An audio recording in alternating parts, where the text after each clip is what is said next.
রসুল আকরাম সাল্লাল্লাহু আলাইহি ওয়াসাল্লামের কাছে সংবাদ এলো যে আবিসিনিয়ায় একজন বাদশাহ আছেন, বাদশাহ নাজ্জাশী, যিনি খুব ভালো।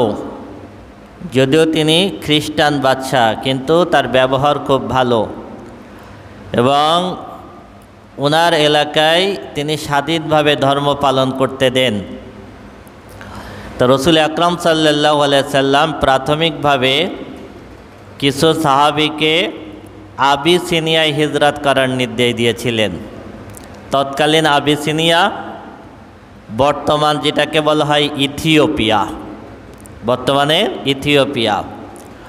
তো রসুল আকরাম সাল্লাল্লাহু আলাইহি ওয়াসাল্লামের নির্দেশে প্রথম পর্যায়ে 12 জন পুরুষ আর 4 জন মহিলা, মোট 16 জন মক্কা থেকে হিজরত করে আবিসিনিয়ায় গেলেন। আবিসিনিয়ায় তারা স্বাধীনভাবে ইসলাম ধর্ম পালন করতে লাগলেন। পরিবেশ ভালো দেখে এরপরে রসুল আকরাম সাল্লাল্লাহু আলাইহি সাল্লাম দ্বিতীয়বার আবার সাহাবীদেরকে আবিসিনিয়ায় হিজরত করার নির্দেশ দিলেন। দ্বিতীয়বার 82 মতান্তরে 83 জন পুরুষ, 18 মতান্তরে 19 জন মহিলা, দ্বিতীয়বার তারা আবিসিনিয়ায় হিজরত করল। প্রথমবারই যখন আবিসিনিয়ায় কিছু সাহাবী হিজরত করলেন, তখন মক্কায় এরা নির্যাতন আরও বাড়ায় দিল। বাড়ায় দেওয়ার পর আবার রসুল আকরাম সাল্লাল্লাহু আলাইহি সাল্লাম দ্বিতীয় ধাপে হিজরত করার নির্দেশ দিলেন। এরপরে মক্কার কাফেররা যখন দেখে যে দলে দলে মুসলমানরা আবিসিনিয়ায় হিজরত করতেছে, তখন মক্কার কাফেররা আরেকটা পরিকল্পনা করল।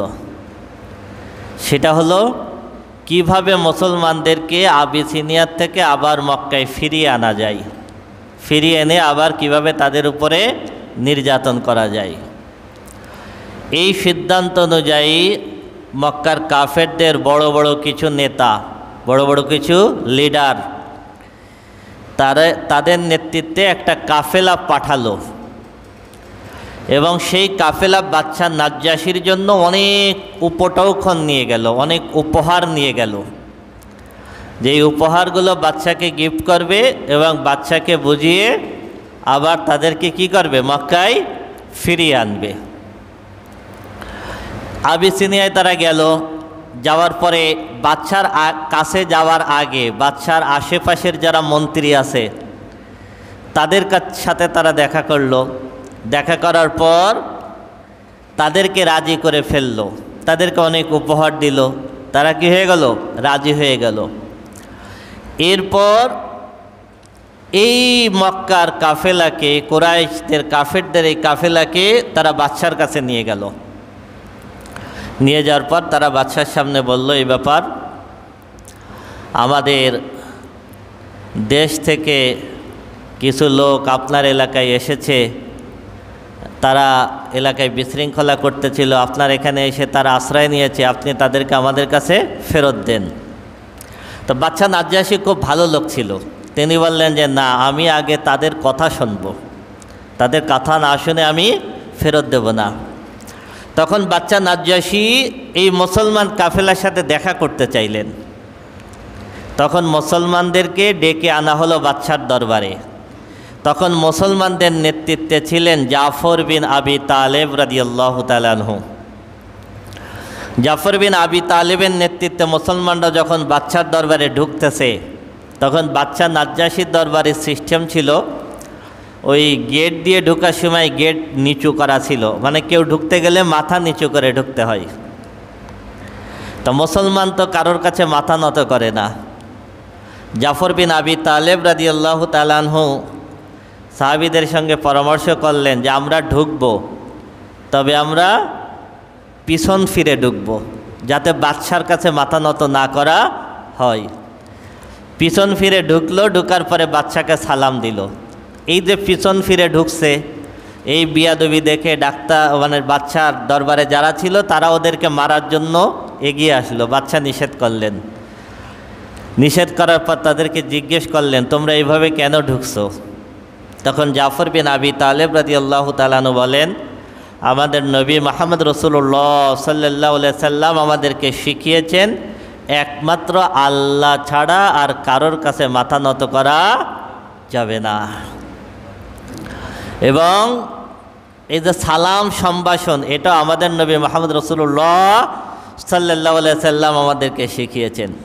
এরপর বাচ্চা তাদেরকে জিজ্ঞেস করলেন, তোমাদের নবী কি কি বলে? জাফর বিন আবি তালেব রাদিয়াল্লাহু তাআলা আনহু সেখানে বিস্তারিত বক্তব্য দিলেন যে আমাদেরকে তিনি নির্দেশ দেন একমাত্র আল্লাহর দাসত্ব করতে, আল্লাহ ছাড়া আর কারোর ইবাদত না করতে, সৎ কাজের আদেশ করতে, অসৎ কাজে নিষেধ করতে, ইত্যাদি ইত্যাদি। এইগুলো শোনার পরে বাচ্চার মন নরম হয়ে গেল, কারণ বাচ্চা নাজ্জাশী তাওরাত এবং ইনজিলের পণ্ডিত ছিলেন। তিনি বুঝতে পারলেন ইনি হলেন মুহাম্মদ রাসূলুল্লাহ সাল্লাল্লাহু আলাইহি ওয়াসাল্লাম। তখন মক্কার কাফেররা আর একটা সুযোগ নিল, বলল কি, বাচ্চা যেহেতু খ্রিস্টান, তখন তারা একটা সুযোগ নিয়ে বলতেছে, বাচ্চা এরা যিশুকে, ঈসা আলাইহিস সালাতু ওয়াসসালামকে ঈশ্বর মানে না। ওরা চিন্তা করলো যে এইটা বললে বাচ্চা মনে হয় কী হবে, খেপে যাবে। তখন বাচ্চা তাদেরকে জিজ্ঞেস করলো, আমাদের মেরি এবং ঈসা সম্পর্কে তোমাদের ধারণা কি? তখন জাফর বিন আবি তালেব রাদিয়াল্লাহু তাআলা আনহু পবিত্র কোরআনের সূরা মারিয়াম তেলাওয়াত শুরু করলেন। জাফর বিন আবি তালেব রাদিয়াল্লাহু তাআলা আনহু সূরা মারিয়াম তেলাওয়াত করতেছেন। সূরা মারিয়ামের ভিতরে মারিয়াম আলাইহিস সালাম, ঈসা আলাইহিস সালাম সম্পর্কে বিস্তারিত আলোচনা আছে। তিনি যখন সূরা মারিয়াম তেলাওয়াত করলেন, বাদশা ঝরঝর করে চোখের পানি ছেড়ে দিলেন। বাদশার দরবারে যত আলেম ছিল সব চোখের পানি ছেড়ে দিল, চোখের পানিতে তাদের দাড়ি ভিজে গেল। সুবহানাল্লাহ। জাফর বিন আবি তালেব রাদিয়াল্লাহু তাআলা আনহু যখন তেলাওয়াত শেষ করলেন, তখন বাদশা বললেন, আমি এটা নিশ্চিত হয়ে গেছি যে ইনি আখের নবী মুহাম্মদ রাসূলুল্লাহ সাল্লাল্লাহু আলাইহি সাল্লাম ছাড়া আর কেউ না। সুবহানাল্লাহ। এবং মক্কার কাফেরদেরকে বলে দিলেন যে আমাকে যদি পাহাড় পরিমাণ স্বর্ণ তোমরা উপহার দাও, আমি মুসলমানদেরকে মক্কায় ফেরত দেব না। সুতরাং তোমাদের উপহার নিয়ে তোমরা ফিরে যাও।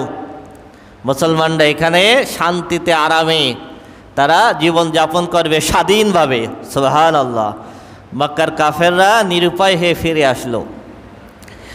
বাচ্চা নাজ্জাশী ওই সময় ইসলাম গ্রহণ করেননি, তবে তিনি পরবর্তীতে ইসলাম গ্রহণ করেছেন কিনা এইটার ব্যাপারে যে রেওয়ায়েত পাওয়া যায় সেটা হলো, রাসূল আকরাম সাল্লাল্লাহু আলাইহি সাল্লাম যখন পরবর্তীতে মদিনায় হিজরত করলেন, মদিনায় হিজরত করলে বাচ্চা নাজ্জাশী 70 জন আলেমকে পাঠিয়েছিলেন মদিনায় রাসূল আকরাম সাল্লাল্লাহু আলাইহি সাল্লামের সাথে দেখা করার জন্য।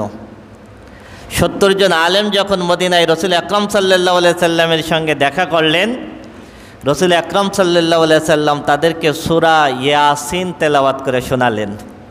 সুবহানাল্লাহ। তা খ্রিস্টানদের তাওরাত ইনজিলের 70 জন আলেম রাসূল আকরাম সাল্লাল্লাহু আলাইহি সাল্লামের কণ্ঠে সূরা ইয়াসিন শুনে 70 জন তাওরাত এবং ইনজিলের আলেম সাথে সাথে মুসলমান হয়ে গেল। সুবহানাল্লাহ। এবং তারা এই সংবাদ এসে আবার ফিরে আবিসিনিয়ায় বাচ্চা নাজ্জাশীকে যখন সংবাদ দিলেন, তখন বাদশা নাজ্জাশী ইসলাম গ্রহণ করেছিলেন। এবং এই ইসলাম গ্রহণের ঘোষণা তিনি একটা পত্রে লিখে আর একটা কাফেলাকে আবার মদিনায় পাঠিয়েছিলেন। তবে সেই কাফেলা মদিনা পর্যন্ত পৌঁছাতে পারে নাই, নদীপথে যাচ্ছিলেন, সেই নদীপথে নৌকা ডুবে তারা মারা যান। তবে বাচ্চা নাজ্জাশীর যখন ইন্তেকাল হয়, ইন্তেকাল হলে রাসূল আকরাম সাল্লাল্লাহু আলাইহি সাল্লামের কাছে যখন বাচ্চা নাজ্জাশীর ইন্তেকালের সংবাদ পৌঁছালো, তখন রাসূল আকরাম সাল্লাল্লাহু আলাইহি ওয়াসাল্লাম বাচ্চা নাজ্জাশীর জন্য দোয়া করেছিলেন এবং গায়েবানা জানাজা পড়েছিলেন। সুবহানাল্লাহ।